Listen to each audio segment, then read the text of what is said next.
Salam Kamir, kekaguman ilahi mengarah pada iman dan rahmat. Saudara-saudari yang terkasih, saya mempunyai apel. Apel dari apa ini? Saya tidak tahu apakah apel dari Malang, tetapi yang jelas bukan. Apel dari mana ini? Listar. Ini seperti apel-apel yang lain yang diimpor dan ternyata di Indonesia membanjiri pasar. Kalau kita panen apel, apakah kita akan panen dari pohon mangga? Tentu saja tidak. Kalau kita panen apel, apakah kita akan memanennya dari semak-semak berduri? Tentu saja itu tipuan kalau memang ada seperti itu. Apakah kita panen apel ini dari pohon bambu? Tentu saja juga tidak. Maka buah atau pohon dilihat dari buahnya. Kualitas pohon dilihat dari buahnya. Hasil dari apa yang menjadikan kegiatan hidupnya. Pembicaraan, tindakan, perkataan, semua hidup yang menjadi pegangannya, nilai-nilai yang menjadi pegangan, dan itu ditunjukkan dalam tindakan-tindakan. Itulah buah dari seseorang, pohon yang mencoba untuk menghidupi nilai-nilai itu. Kalau tidak pernah menghidupi, maka pohon itu pun akan menghasilkan buah yang busuk. Saudara-saudari yang terkasih, Injil hari ini berbicara tentang Yesus yang memberikan perumpamaan. Tidak ada pohon yang baik menghasilkan buah yang jelek atau busuk. Tidak ada pohon yang jelek akan menghasilkan buah yang baik. Tidak mungkin kita mendapatkan buah anggur atau buah ara dari semak berduri. Maka camkanlah itu. Maka saudara-saudari, banyak orang yang mengatakan, Tuhan, Tuhan, teriak-teriak, tetapi dia tidak melaksanakan kehendak Tuhan. Itu sama saja, sama seperti orang mendirikan rumah yang hanya dangkal saja pondasinya di atas pasir. Maka ketika badai datang, hancurlah rumah itu. Tetapi kalau orang yang mendengarkan firman Tuhan dan melaksanakan, sama seperti mereka yang membangun rumah dengan menggali pondasi yang dalam. Pondasinya di atas batu yang kuat dan tidak akan hancur semua.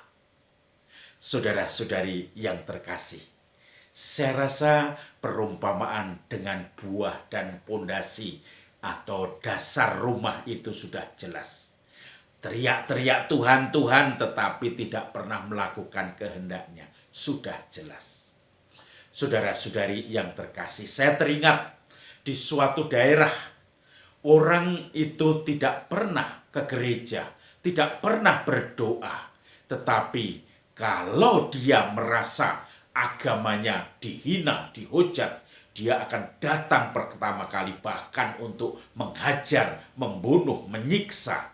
Padahal sebetulnya dia tidak pernah menunjukkan tindakan-tindakan yang didasarkan pada hukum Tuhan. Semua dilaksanakan seenaknya sendiri. Maka sama seperti Tuhan, Tuhan. Dan dia tidak pernah melakukan kehendak Tuhan, firman Tuhan. Maka itu orang-orang yang tidak pernah berdoa. Orang-orang yang tidak pernah menyebut Tuhan. Tetapi ketika kelompoknya, agamanya disinggung sedikit saja, dia sudah akan memukuli orang itu. Merusak apapun seakan-akan dia membela Tuhannya. Tuhan yang harus membela dia, tetapi dia yang merasa membela Tuhannya. Kemudian yang kedua, saudara-saudari, saya juga melihat bagaimana orang yang suatu saat saya kunjungi itu ternyata di suatu daerah yang besar, dia hidup sendiri. Dia di tengah-tengah masyarakat yang plural, dia mencoba untuk mengaktualisasikan imannya, baik menghayati, mengungkapkan iman dan perbuatannya. Maka tidak mudah karena satu, tempat ibadat untuk mengikuti Ekaristi ibadat jauh, sehingga dia membutuhkan waktu bisa 1,5-2 jam untuk ke rumah ibadat itu. Yang kedua, dia tidak punya teman sama sekali. Dalam kehidupan sehari-hari pun tidak ada teman yang mengajak rosario, yang mengajak untuk berdoa sendiri, yang seperti doa lingkungan. Itu menjadikan kesulitan bagi dia. Dia merasa seakan-akan pelayanan dari struktural gereja itu tidak didapatkan karena jauh. Dikunjungi mungkin setahun 2 kali oleh romo, oleh mungkin guru agama, suster, bruder, tetapi kenyataannya memang dia jauh dan butuh uang banyak ketika dia harus datang ke tempat ibadat itu. Maka saudara-saudari yang terkasih, dia hanya berdoa sendiri. Dia karena orang tuanya dulu lulusan dari dasar-dasar kekatolikan di Jawa Tengah. Kemudian dia mulai bertugas sebagai guru dan mulai di Benum ditugaskan di pelosok pencil, tidak ada teman sesama iman kekatolikan, maka di situ dia berjuang. Tetapi dia selalu di situ memberikan semacam tanda kenang-kenangan kehadiran Tuhan itu. Entah itu rosario yang digantungkan di dinding rumahnya, entah itu di kamarnya diberi patung salib, image salib, kemudian ada patung Bunda Maria. Ini menjadikan bagi dia bantuan untuk memohon perlindungan kepada Tuhan, kepada Bunda Maria dalam kondisi di mana dia jauh dari kehidupan keagamaan atau kepercayaan yang dia alami. Dia selalu berpegang teguh kepada iman itu. Bahkan pada saat sakit dia pun juga selalu memohon supaya dikunjungi, didoakan. Dan ini menjadikan bagi dia penghiburan ketika banyak orang, walaupun tidak kenal dan jauh-jauh lingkungan terdekatnya, dia merasakan dikuatkan, dihibur. Dia mempunyai pondasi hidup yang kuat, visi hidup yang jelas. Dia mendengarkan apa yang menjadi firman Tuhan dan melaksanakan. Sementara kadang-kadang mungkin kita yang rumahnya hanya beberapa ratus meter dari gereja, sudah jarang menengok rumah Tuhan, jarang menengok atau berdoa bersama.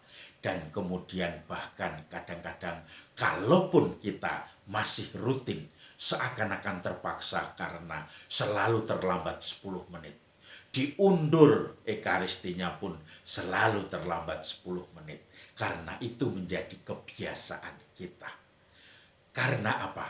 Kita belum menaruh perhatian secara sungguh-sungguh di dalam pondasi hidup kita, di dalam menjawab tawaran kasih Tuhan, firman Tuhan yang sudah kita dengarkan. Semoga kita mempunyai pondasi yang kuat ketika kita menghidupi hidup kita yang hanya sekali ini.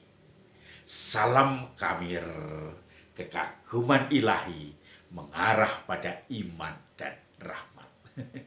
Apel-apel.